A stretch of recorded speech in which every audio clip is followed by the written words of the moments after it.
What is accountability? And how do you see accountability? Do you see accountability as a negative or as a positive? What I want to teach you in this video is if you can shift your context, your view through which you see accountability and shift it from the negative, which I would say is a more traditional way of viewing it, to the positive, which is in my mind a more advanced way of viewing accountability, you will be more effective at creating accountability on your team.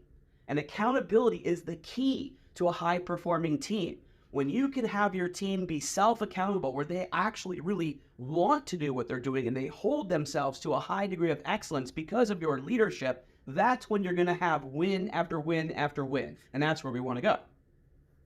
So let's look at accountability from the two perspectives. If we look at accountability from a traditional sense, which I would call negative, to be honest, if you think about it, put yourself in the mindset of someone who's being held accountable. Your boss is going to hold you accountable, or you're the boss and you've got to hold someone else accountable. Like, what does accountability mean in that context?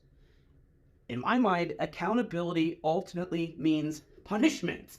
It's like somebody screwed up, somebody made a mistake, and now someone has to pay the price. Who's going to be held accountable for the problem, right? Like, that's the traditional view of accountability, and it's a negative frame. It's a negative context. So there's not a lot of power in just trying to hold people responsible for a mistake or to punish them. That's not where we want to come from. Now, I'm not saying that if somebody makes a mistake after mistake after mistake, or if they're under a performance review and they still aren't coming through, that you don't hold a line and hold someone accountable. Not saying that. You can do that, and we'll be talking about the best way to do that in a future video. But right now, I want to empower you as a leader who operates from an empowered leadership space.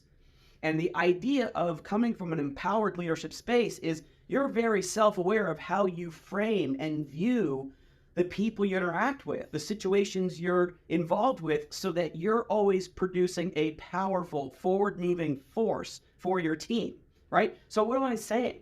I'm saying that to shift your context of accountability from punishment, which is negative, to a more positive frame is going to make a big difference. So what is the positive frame? Let's think about that for a second, right? Like, if everyone on the team is taking accountability, what are they really doing, right? They are taking into account the piece of the value creation puzzle so that everyone working together delivers an outcome for the customer or the client that has value, and you get the reward. So if you look at accountability as everyone actually being totally aware of what they're supposed to do, they're totally involved and bought into why they're supposed to do it, they know how to do it, when to do it, and your leadership is basically about ensuring that everybody has what they need to execute, then what does accountability sound like in that context? A much more positive context.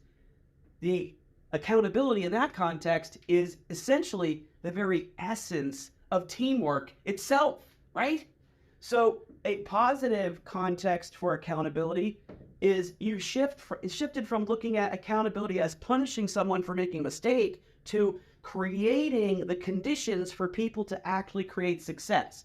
And that's how I want you to view it, right? Now, having viewed it that way, shifted your context, then we can get into, well, what are the steps to actually create that accountability with your team, which I call the 4 steps of accountability.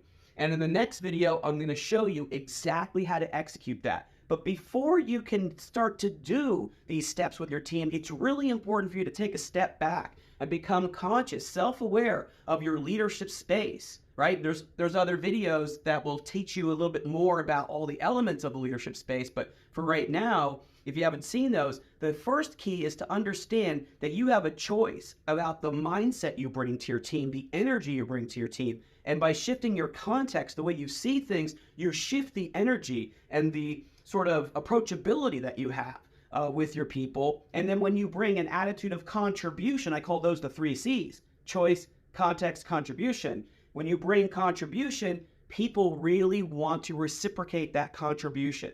So the energy and attitude behind accountability, this positive context, is I actually want to contribute power to my team and give them a formula, the 4 steps of accountability through which they can execute successfully and we all win together. And that's what we're going to learn next.